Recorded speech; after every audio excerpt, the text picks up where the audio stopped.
In this video, we will be talking about domestic abuse, the different types of domestic abuse that someone can experience, who is affected by domestic abuse, and how to decide when to end an unhealthy relationship. So, what is domestic abuse?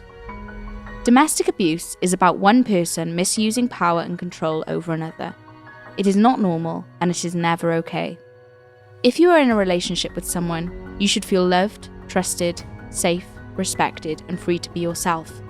If, on the other hand, your relationship leaves you feeling scared, intimidated, or controlled, you are experiencing domestic abuse. It can happen between people who are in a relationship, living together, have children together, or are married to each other. You don't have to be living with your partner to experience domestic abuse. Although domestic abuse happens mostly between adults, young people can be affected by the abuse that they see and hear, and they can be hurt or bullied as part of domestic abuse between adults. Now we will go through the different types of domestic abuse. Financial abuse is the misuse of money or property that belongs to others, using others' money for their own gain.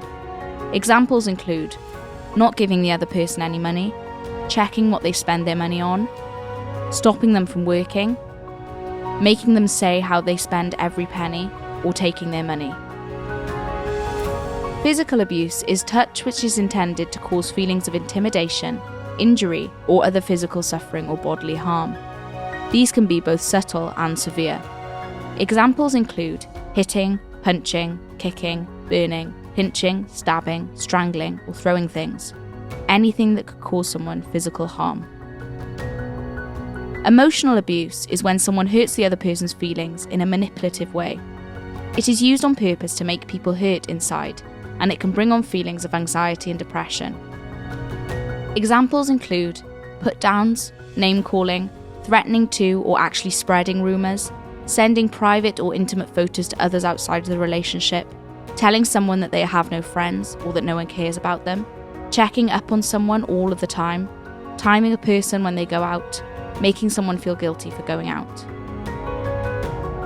Sexual abuse is when one person forces another person to do something sexual that they don't want to do, or when someone does something sexual without asking for the consent of the other.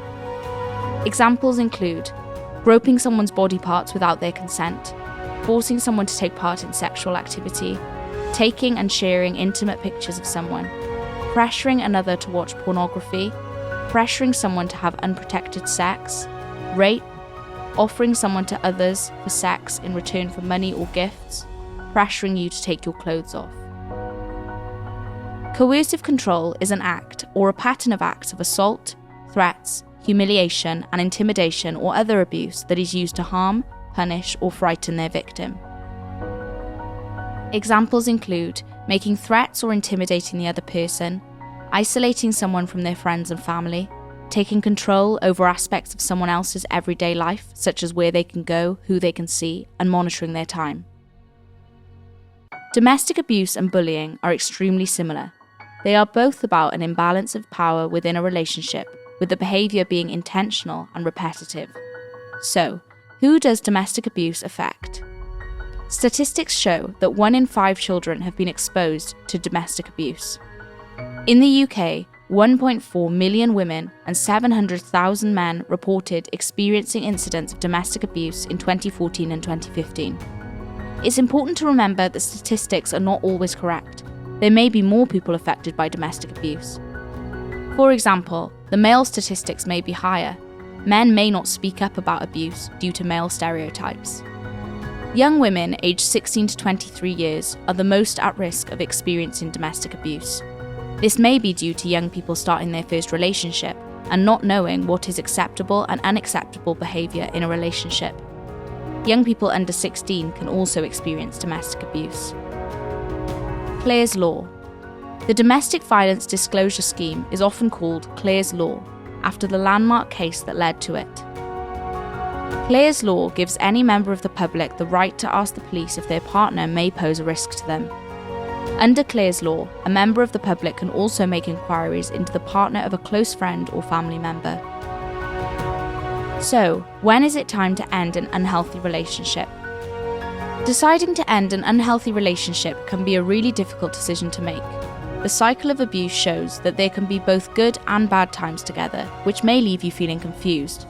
Your partner may say they love you, or that you cannot end the relationship, or they may hurt themselves.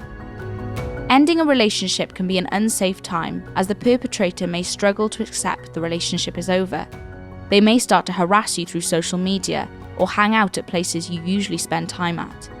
It is important to remember that you have the right support at this time, and to remember that you deserve to have a happy and healthy relationship.